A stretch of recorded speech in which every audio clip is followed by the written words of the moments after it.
नमस्कार, मैं doctor Gopal Lohia, homeopath, acupuncturist and bachelor therapist. स्वागत है आपका मेरे यूट्यूब चैनल में। मेरा परिवार धीरे धीरे बढ़ रहा है, सब लोग बहुत प्यार करते हैं। Thank you very much for that. आज का सब्जेक्ट है कि हम लोग बीमार क्यों पड़ते हैं। छोटी छोटी बातें हमारे जीवन में होती रहती है। बातें छोटी छोटी होती है, लेकिन काफ़ी बार उन बातों से हमारा मन खराब हो जाता है।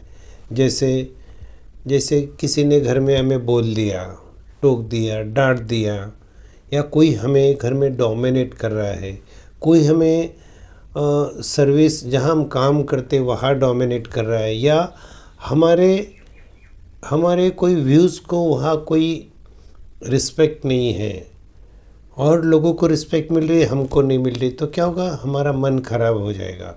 हमारा बेस्ट फ्रेंड है, हमसे बात नहीं कर रहा है और किसी से बात कर रहा है तो भी हमारा मन करे। कभी डिसअपॉइंटमेंट हो गया, कभी घर में कोई व्यक्ति को बड़ी बीमारी हो गई और हम सदा के लिए टेंशन में हो गए, या किसी की तो मृत्यु हो गई तो हमको शॉक बैठ गया, या घर में बड़ी चोरी हो गई तो हम डिस्टर्ब हो गए, हमारा पूरा लॉस हो गया, ज़िंदगी भर की कमाई चली गई। और हस्बैंड वाइफ में रिलेशनशिप नहीं अच्छी है, या एक दूसरे के साथ वो सही नहीं है, बच्चे के ऊपर हम लोग दबाव डाल रहे हैं, पढ़ाई के लिए प्रेशराइज कर रहे हैं उनको, तो ऐसी कई घटनाएं होती हैं अनगिनत। इंटरपर्सनल रिलेशनशिप में कुछ भी हो सकता है और वो आपका मन खराब कर सकता है। तो पहले तो कोई भी बीमारी होने के पहले मन खराब होता है। छोटी छोटी बात होती है, लेकिन अगर वो रोज़ होते रही तो एक बड़ा फोर्स बन जाता है और वो हमारी इम्यूनिटी, हमारी एनर्जी को डाउन कर देता है। अब एनर्जी का जो परसेंटेज है हर एक का, वो फिक्स है। हम लोग 100% समझ लेते हैं। बॉडी को अच्छे से कार्यरत रखने के लिए कुछ परसेंट एनर्जी, जैसे कि 30% एनर्जी रोज़ खर्च होते रहती है। फिर अगर ऐसी कुछ घटनाएं हो गई तो 10-20% उसमें और खर्च हो जाती है। तो हमारे पास अगर 40-50% ही एनर्जी बचती है, तो आप सोचिए हमारा जो इम्यूनिटी है वो तो पूरा डाउन है। हम कैसे बचेंगे बीमारी से। हम उस वक्त ऐसे मैड इम्यूनिटी के टाइम अगर हम कुल्फ़ी भी खा लेते हैं तो हमको गला खराब हो जाएगा, सर्दी हो जाएगा, बुखार आ जाएगा। आप ट्राई करके देख लीजिए कि जब आपका मन खराब है तो आप अगर खा रहे हो तो आपको तकलीफ़ हो जाएगी। और आपका मन एकदम अच्छा है, जैसे आप घूमने गए हो, वहाँ पर आपका मन बहुत अच्छा है, आप जो मर्जी वो खा रहे हो, आपको कुछ नहीं हो रहा है। What does that indicate? कि विचारों का बहुत प्रभाव हमारे शरीर पे होता है। और इसलिए जब हमारे विचार, जब हमारे इमोशंस, हमारी संवेदना ये सब खराब होती है तो उससे हमें जल्द से जल्द ठीक कर लेना चाहिए। अब होता क्या है, इसमें कई तरह के लोग होते, स्वभाव से मतलब अलग अलग होते।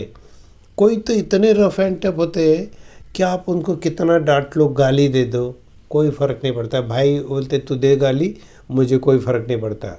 वो अपना शान से जीता है, अच्छे से रहता है, तो उनको कोई बीमारी नहीं होती, उनको ज़रूरत भी नहीं है, वो तो सही है एकदम।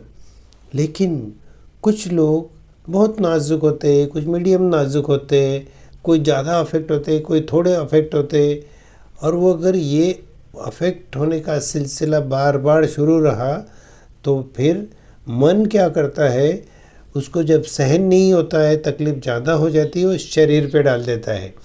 इसी का नतीजा होता है diabetes mellitus, high blood pressure, migraine, auto immune disorders, osteoarthritis, allergic conditions, hyper acidity, gastric ulcers, duodenal ulcers, irritable bowel syndrome, sinusitis, यही पॉलिप, और अंदर फाइब्रॉइड्स हो जाते हैं यूट्रस में। जो लेडीज़ की इमोशन सप्रेस्ड रहती है, अक्सर उनको देखा गया है कि यूट्रस में फाइब्रॉइड हो जाता है कि जो खुश नहीं है, जो अपनी भावनाएं निकाल नहीं पा रही है, उनके यूटेरस में अक्सर फाइब्रॉइड मिलते हैं। हम लोग क्या करते हैं, उसको यूटेरस ही निकाल के फेंक देते हैं।